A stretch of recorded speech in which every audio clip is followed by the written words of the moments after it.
ശക്തമായ മഴയെ തുടർന്ന് ആറ്റുതീരവും സംരക്ഷണ ഭിത്തിയും തകർന്നതോടെ ഭീതിയിലാണ് ആലപ്പുഴ ചെങ്ങന്നൂർ പത്താംകടവ് പ്രദേശവാസികൾ.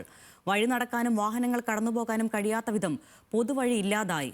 എത്രയും വേഗം പ്രശ്നത്തിന് പരിഹാരം കാണണമെന്നാണ് പത്താംകടവ് നിവാസികളുടെ ആവശ്യം. 26 വർഷം മുൻപാണ് ഇറിഗേഷൻ വകുപ്പിന്റെ നേതൃത്വത്തിൽ ഇവിടെ സംരക്ഷണ ഭിത്തി നിർമ്മിച്ചത്. 2018 മഹാപ്രളയത്തിൽ കാര്യമായ ബലക്ഷയം സംഭവിച്ചെങ്കിലും അറ്റകുറ്റപ്പണി നടത്തിയില്ല. കഴിഞ്ഞ ദിവസം ശക്തമായ മഴ പെയ്തതോടെ ഭിത്തിയുടെ ഭൂരിഭാഗവും ആറ്റിലേക്ക് ഇടിഞ്ഞു വീഴുകയായിരുന്നു. ഓട്ടോറിക്ഷയ്ക്ക് പോലും കടന്നുപോകാൻ കഴിയാത്ത വിധം പ്രദേശത്തെ പൊതുവഴി ഇല്ലാതായി. 26 വർഷം മുന്നേ ഈ പിച്ചിങ് കെട്ടിയതാണ്. അത് മേളോട്ട് കെട്ടിത്തരാമെന്ന് പറഞ്ഞ് വർഷങ്ങളായിട്ട് ഇങ്ങനെ ഞങ്ങൾ അവിടെ MLAയ്ക്കും ഇറിഗേഷൻ വകുപ്പിലെല്ലാം ഇത് കൊടുത്തതാണ്. ഇപ്പോൾ ഇന്നലത്തെ മഴയോടുകൂടി ഈ പിച്ചിങ് സൈഡ് മൊത്തം ആറ്റി ഇടിഞ്ഞു പോയി. അത് ഇതുവഴിയാണെങ്കിൽ പിള്ളേരും സ്കൂൾ പിള്ളേരും എല്ലാവരും ഇതുവഴി പോയിക്കൊണ്ടിരിക്കുന്നതാണ് ഇവിടെ. ഇപ്പോൾ അതിൻ്റേതായ ബുദ്ധിമുട്ടുണ്ട്. ഇപ്പോൾ ഏത് സമയം ഉള്ള ഈ സ്ഥലം കൂടെ മഴ പെയ്തു കഴിഞ്ഞാൽ മൊത്തം ഇടിഞ്ഞു പോകും. ഇവിടുത്തെ കുടുംബങ്ങൾക്ക് വഴി നടക്കാൻ പോലും കഴിയാത്ത സ്ഥിതിയാണ്.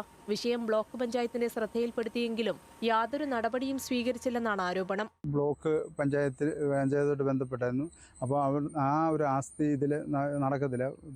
MLA ഫണ്ട് ഉപയോഗിച്ച് ഇത് ചെയ്യാൻ പറ്റത്തുള്ളൂ എന്നാണ് അറിയാൻ കഴിഞ്ഞത്. എത്രയും വേഗം സംരക്ഷണ ഭിത്തി പുനർനിർമ്മിച്ച് ഓട്ടോറിക്ഷകൾക്കെങ്കിലും കടന്നുപോകാൻ പറ്റുന്ന രീതിയിൽ വഴി നവീകരിക്കണമെന്നാണ് പത്താംകടവ് നിവാസികളുടെ അടിയന്തര ആവശ്യം. 6 വീട്ടുകാർ മൊത്തം ഇതുവഴിയാണ് പോകുന്നത്.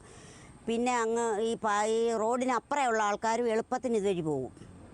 അങ്ങനെ പോയി ഭയങ്കര ബുദ്ധിമുട്ടുള്ള ഒരു സ്ഥലമാണ് ഞങ്ങൾക്ക്. ഞങ്ങളുടെ വീടും വെള്ളത്തിൽ പോകുമെന്നുള്ള പേടിയുണ്ട്. ഇപ്രാളവും പരവേശവും എന്തൊക്കെയോ അസ്വസ്ഥതയായിരുന്നു എനിക്ക്.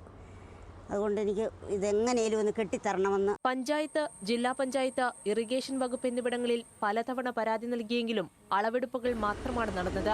കാലവർഷം ഉടനെത്തുമ്പോൾ എന്ത് ചെയ്യുമെന്നറിയാതെ കുഴയുകയാണിവർ.